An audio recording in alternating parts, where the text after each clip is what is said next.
un grand nombre de propriétaires de Toyota Mark X ne cessent de louer la fiabilité, la puissance et la simplicité non seulement des groupes motopropulseurs du Mark, mais aussi de tous les moteurs japonais en principe.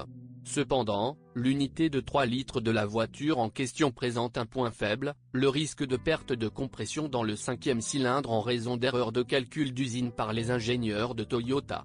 Mais ce problème concerne davantage les propriétaires de voitures qui n'aiment pas vraiment surveiller le niveau d'huile dans le moteur. Une autre faiblesse de la voiture est la défaillance prématurée des balais du démarreur. Bien qu'il ne s'agisse pas d'une panne grave et coûteuse, leur remplacement fréquent cause quelques ennuis à de nombreux propriétaires en raison de la complexité de l'emplacement du démarreur. Comme beaucoup de voitures japonaises, cette voiture adore manger du beurre. En principe, ce n'est pas un gros problème, car sa consommation normale n'est que de 0,5 litres au 1000 km.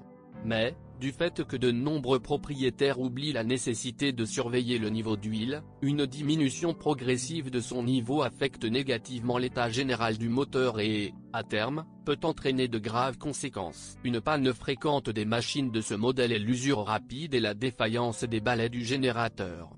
Cela ne veut pas dire qu'il s'agit d'un gros problème, mais une perte inattendue de la charge de la batterie pendant la route peut grandement contrarier le propriétaire. Le propriétaire d'une Toyota Mark X n'est plus surpris par les fuites d'huile constantes sous les joints de jambe de force de l'amortisseur. Il suffit d'accepter les défauts de conception de cet appareil et d'essayer de ne pas le soumettre à de lourdes charges afin de prolonger au moins légèrement sa durée de vie. De nombreux propriétaires de voitures d'occasion constatent que dans les niveaux de finition pour lesquels un volant multifonction est prévu, celui-ci répond très mal aux commandes, et refuse parfois même de fonctionner du tout. Le problème ne peut être résolu qu'en remplaçant complètement le volant, ou en réparant l'anneau de cuivre chargé de transmettre les signaux au système audio. Pendant les mois d'hiver, cela peut prendre jusqu'à une demi-heure pour réchauffer la voiture au ralenti jusqu'à la température de fonctionnement, ce qui est très ennuyeux pour de nombreux propriétaires. Cette maladie est causée par le fait que le thermostat s'ouvre trop tôt et que le volume de liquide de refroidissement, surtout pour les versions avec moteur de 3,5 litres, est très important. Un autre dysfonctionnement qui peut causer un grave inconfort aux propriétaires est le mauvais fonctionnement du moteur et l'augmentation de la consommation de carburant en raison de la défaillance des sondes dites lambda. Ce problème apparaît sur des parcours de plus de 70 000 km. Et est résolu en remplaçant complètement le capteur. Les problèmes de fonctionnement de la Toyota Mark X peuvent également inclure des freins excessivement faibles. Ce défaut de conception n'a été éliminé que sur les versions restylées de la deuxième génération de ce modèle. Le reste des propriétaires doit se contenter de ce qu'ils ont, ou installer des étriers de frein d'autres voitures. Principaux inconvénients du Toyota Mark X. Mauvaise isolation phonique des passages de roues, c'est pourquoi le grondement des roues se fait clairement entendre dans l'habitacle.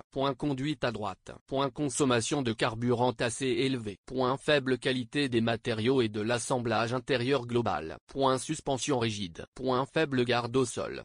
Faible trafic. Exigence élevée en matière de qualité du carburant. Mauvais phare. Poil faible.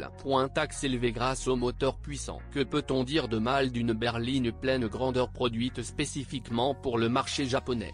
Tout le monde sait que les Japonais ont toujours réservé le meilleur pour un usage interne, et cette voiture ne fait pas exception.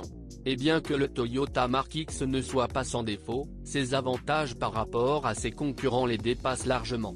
Et si vous y installez également la conduite à gauche, comme le font de nombreux artisans nationaux, cette berline n'aura vraiment pas de prix.